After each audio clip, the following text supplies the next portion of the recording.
Greetings, everyone. Scotty Reed here with a Black Talk Radio News commentary. Please continue to support the independent media efforts of the Black Talk Media Project. It's a North Carolina-based nonprofit, and we focus on elevating black voices and helping them in the creation of digital radio stations and podcasts. Please visit blacktalkradionetwork.com to show your support. You can also show your support by joining our private social media community, btrcommunity.com. Just $24 a year will get you a verified account where everyone is verified on BTR Community. That is where you will find my post, which is the focus of this video.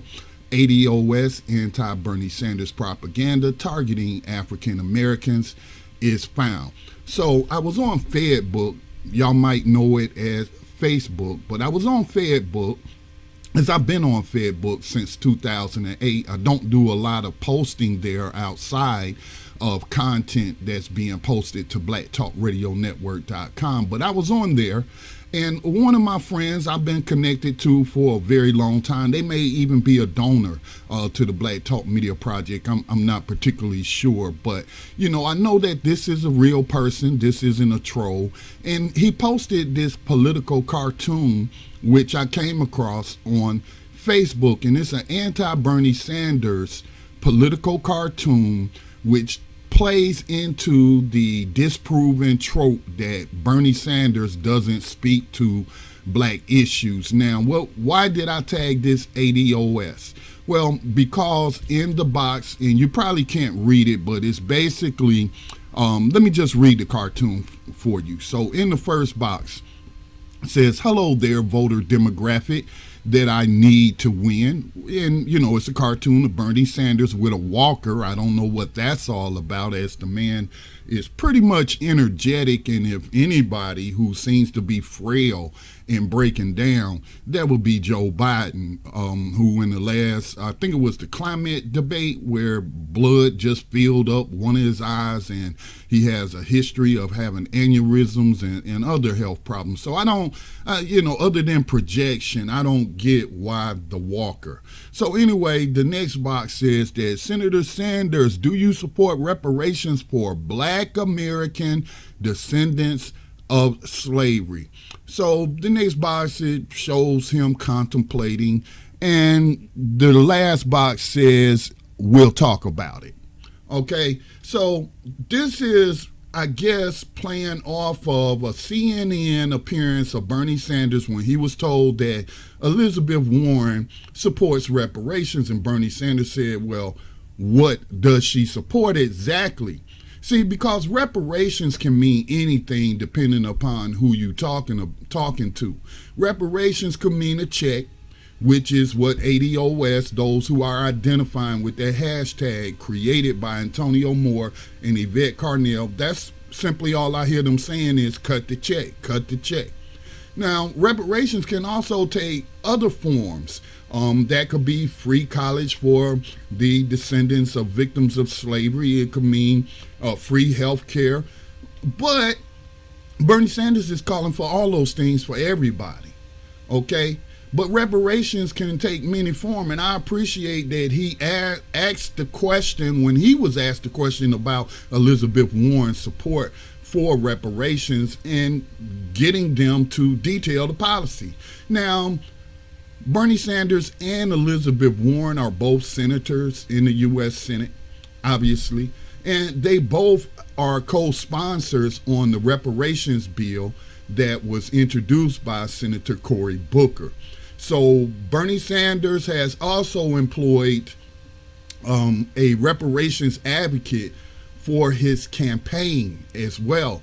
Danny Glover, who was one of the witnesses who testified at the H.R. 40 hearing, which was examining the House version of the bill. And what H.R. 40 seeks to do is to establish a commission which would then study the issue on how slavery continues to impact African Americans today, whether we're talking police violence, whether we're talking mass incarceration, which I call prison slavery because the 13th Amendment never abolish slavery. It just simply set it aside as a punishment for crime. So then what this commission is supposed to do, assuming that it gets established, that means HR 40 and the Senate version have to be passed and then put on a president's desk to be signed into law. All of that has to happen before a commission is set up. Now, once the commission gets done documenting the impact that slavery still has on African Americans, then they are supposed to come up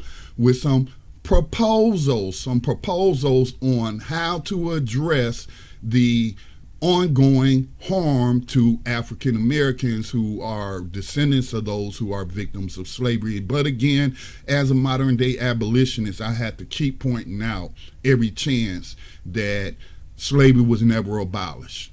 Slavery was never abolished. Slavery was never abolished. So, I am one of those who are seeking an end to slavery as my primary concern, and reparations comes after that. But I'm not able to.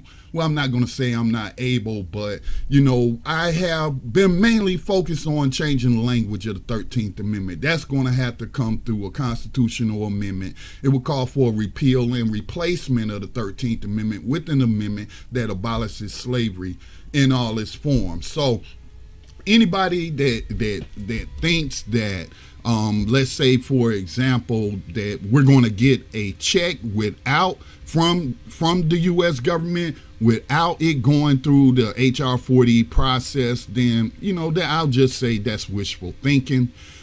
You can say whatever you want to say, but I'm a realist, and I know that right now HR 40 and the related Senate bill is the best path towards reparations. So I then became interested, well, where did this cartoon come from?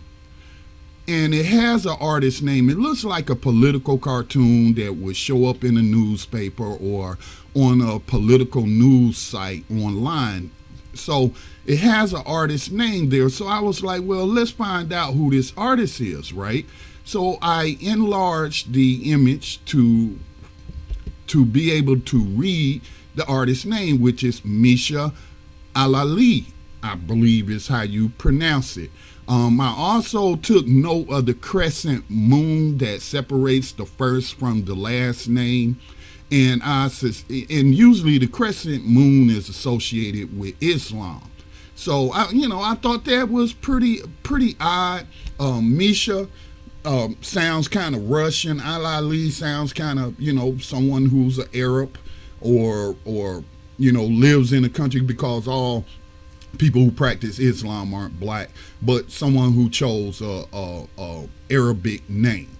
All right. So, that just piqued my interest. As you can see from the date there, this was published August the 29th is the date that the artist signed next to their name. So I tried to uncover what is the source of this video. So I did a couple of internet searches on the name. Like I said, it appeared to be Russian or something to do with Islam. At first I thought of a Nation of Islam artist, but no, that's not the symbol that they use. The only Misha Alali I could find was on Facebook and Instagram. The Facebook profile is actually was set up and it registered the person as being in the Ukraine. As I go ahead and open up this profile. If you're listening on the podcast, you can go to blacktalkradionetwork.com or our YouTube channel and you'll be able to see the images. But as you can see here, when I go to the About on this page, it says that he studied at Kiev National Linguistic University, lives in Kiev, Ukraine. And again, I thought I might find more than one person with this name, but this is a pretty unique name, I guess, because I could find, other than that Facebook, I found their Instagram account, which doesn't have any posts whatsoever. And on the Facebook post, it seems that it was set up sometime in 2017, but he doesn't really use the account or post to it. There hasn't been anything recent. But then I found Amisha Al Ali on Instagram with 87 followers and following 67 people, but there were no posts.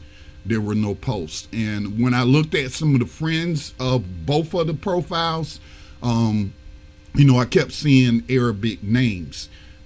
So it just makes me believe that this person is Muslim.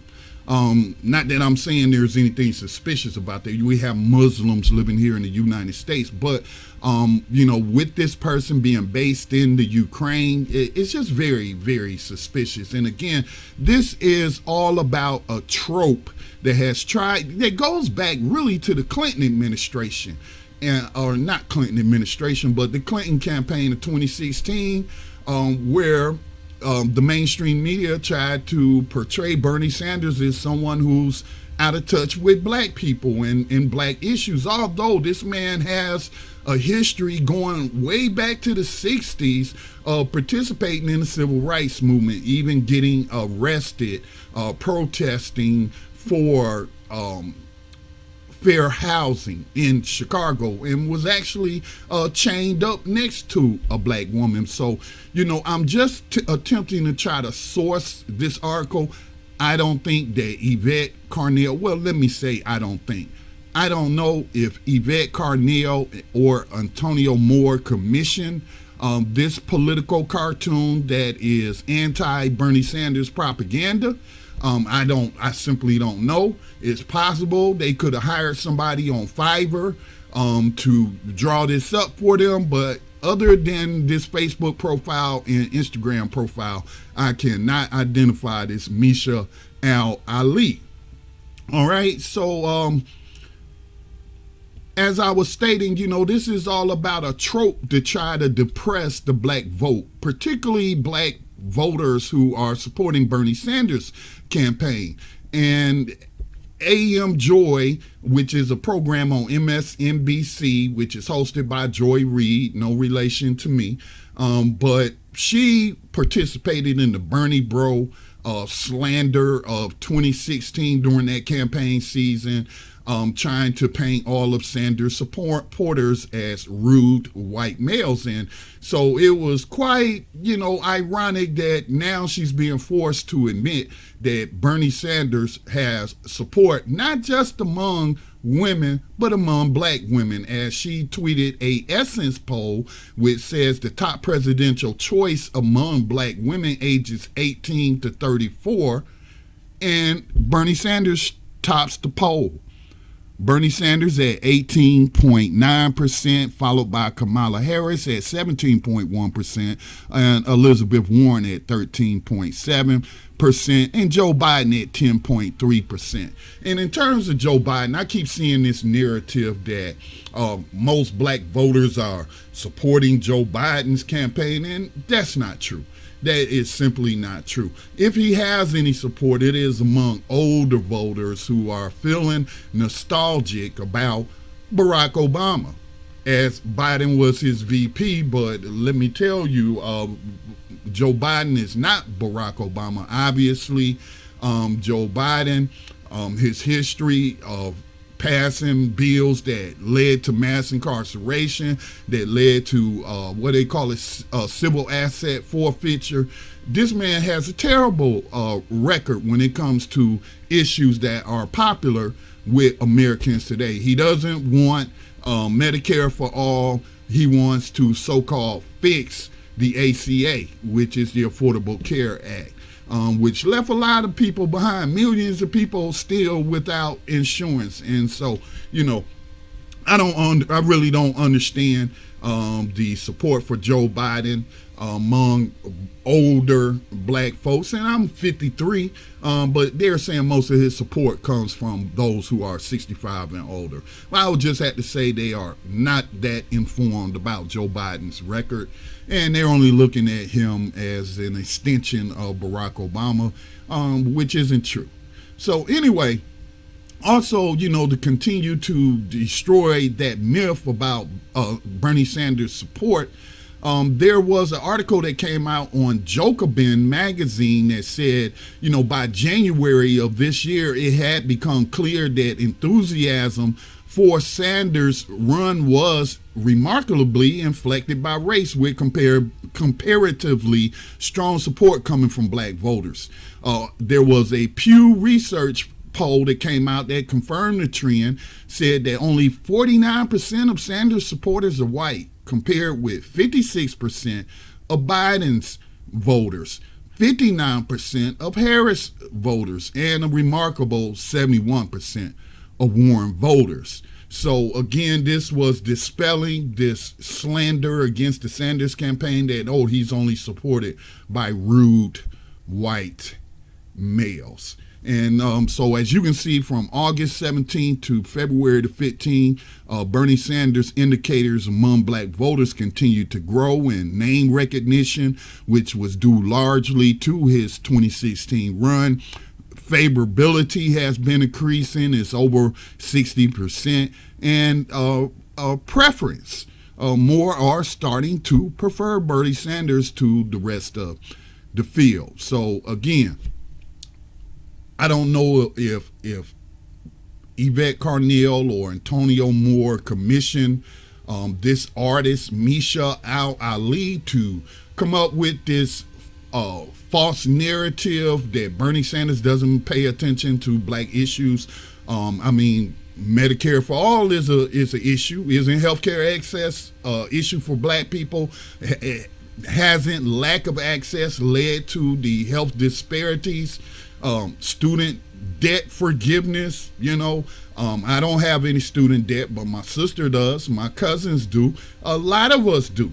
Okay, and then particularly black students who took out loans were subject to racist predatory loans with higher interest rates than other students. So would Bernie Sanders forgiving all student debt paid for by a tax on Wall Street help black people? Certainly it would help black people.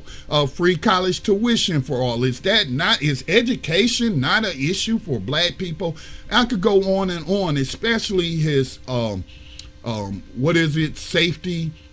It's a criminal justice plan where it speaks to safety and justice for all. It's part of his platform. And within that platform, it talks about how he's going to hold police accountable who commit acts of violence, police who lie in court cases to help a prosecutor obtain a conviction, putting these people in databases like do not call lists and what have you. A lot of his recommendations or proposals actually come from prisoners themselves in demanding human rights, as I've been a part of help advancing the prisoners' agenda and ending prison slavery and recognizing the human rights.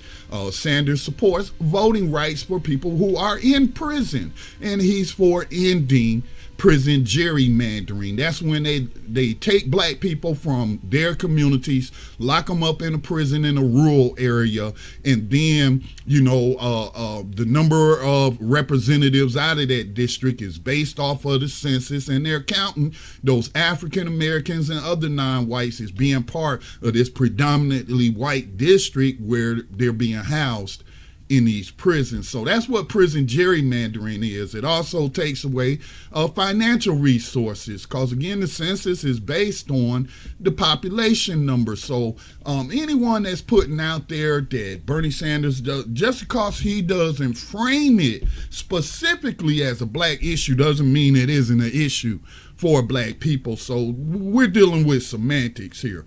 All right. So again, I don't know if actual people who identify as ADOS are behind this. I don't know if Yvette Carnell or Antonio Moore is behind it. I also know that there was some reports that white males who organized on the message board 4chan have used the ADOS hashtag to latch on to the movement to promote right-wing ideology like xenophobia and things of that nature. So I don't know if Russians by the way of Ukraine, and I'm not a believer in that whole Russian influence the election thing. I just haven't seen enough proof.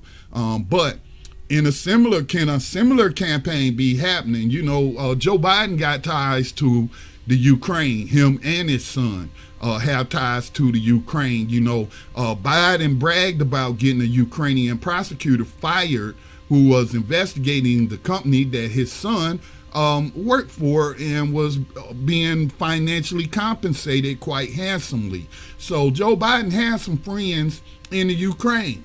Is someone connected to the Biden campaign commissioned this anti-Bernie Sanders propaganda that's targeting black voters, that seeks to suppress the black vote? My guess is good as yours. Now, I did a reverse image lookup and it couldn't find anything. I tried the reverse lookup using Google, and then I tried TinEye as well. And TinEye couldn't find any match for this political cartoon, and it searched over 37.7 billion images. But as the search result revealed to me, if it's a relatively new image, it may not have been indexed yet. Okay. So I guess, I'm putting this out there to you internet sleuths. I cannot track down the source of this propaganda, this anti-Bernie Sanders propaganda that's targeting black voters. I cannot source it. So if you can help, I would pretty much appreciate it. Now, I did ask my friend on Fedbook where he got the image from, and he got back to me this morning and said he just simply copied the image off of somebody else's profile on Facebook, and he doesn't know where that person got it from. So I'm trying to find out, did this anti-Bernie Sanders propaganda that seeks to suppress the black vote or his black support, did it come from people actually associated with the ADOS LLC, or is it connected to other campaigns, or is it connected to foreign influence in trying to meddle in the DNC primary and suppress the black vote for Bernie Sanders? So that's the question that remains. I cannot source it any further, and if you know where this showed up, please, by all means, if it showed up in a political news outlet, let me know. Leave the information in the comments. As of right now, it's still a mystery. And so again, all I can trace it to is the name that the artist used, and that traces to a European, a Ukrainian named Misha Al-Ali, who lives in the Ukraine. All right, this has been Scotty Reed with the Black Talk Radio News Commentary. Again, please continue to support the independent black media outlet, Black Talk Radio Network. You can do that by making a donation today to the nonprofit Black Talk Media Project. All donations are tax deductible, or you can simply join btrcommunity.com for $24 a year and access private social media where everybody's verified, troll free. All right, peace and blessings to all.